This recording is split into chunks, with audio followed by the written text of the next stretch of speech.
this further, we are now joined by Dhananjay Sinha, the CEO and Co-Head of Equities at Systematix Group. Hi Dhananjay, very good afternoon. Thank you so much for joining us today. First up, let me ask you, it looks like overall it was a better quarter than what the street was penciling this time around. But which sector was the standout for you? Was it consumption or any other sector that positively surprised you the most? So I think the positive surprises essentially came from commodity-centric sectors, especially the oil and gas and metal segment has actually shown a positive surprise. Also, NBFCs have actually positively surprised. So I think that there has been a sort of a adverse or favorable base effect from last year. There was contraction in these segments, so there has been a phenomenal rise in these segments that we have seen during this current the last quarter's results. So I think that is broadly where the surprises came from, and these are very significant positive surprises. All right, so metals and then the entire commodity space, very significant surprises from there as well as NBFCs. Cement as well, yeah, cement Right. also positive. Yet again, another commodity-related sector, cement, Yeah. where we saw positive surprises. Apart from NBFCs, of course, that's the sector that Dhananjay has pointed out. But Dhananjay, apart from that, we have been hearing that the earnings downgrade cycle, that may have peaked out by now. But just wanted to understand, is the upgrade cycle now beginning, or will we still have to wait for another quarter or so for the earnings upgrade cycle to begin?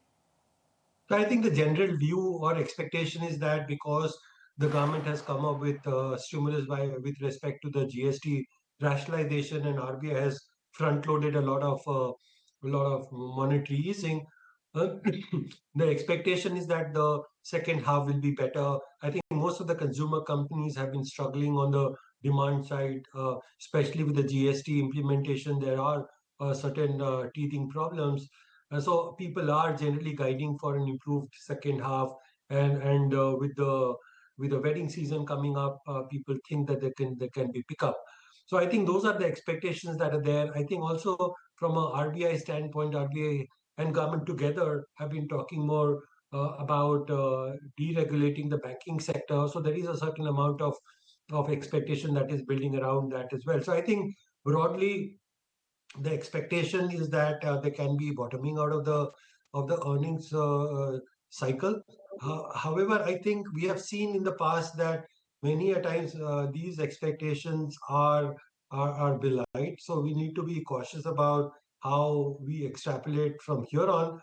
We have done a certain amount. So what we need to really know is that what is the ground reality after the GST reduction, which is the most important stimulus that people are pricing in at this juncture. How is it sort of panning out? So basically we have done a sort of ground check, and we try to look at what has been the Diwali season been for many various consumer companies. I would say that the picture is kind of mixed.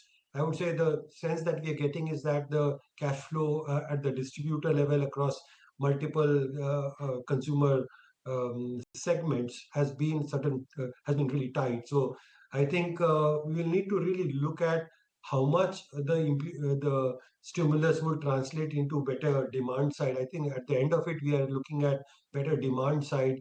I think statistical, rebound will need to be taken somewhat carefully, and we'll have to really look at the delta going forward. Understood. So a mixed trend is likely what we could see. But of course, the wedding season is right around the corner, and we'll wait out for how the consumption space reacts to that and what kind of sales do we register over there. But we'll just pause there for a bit and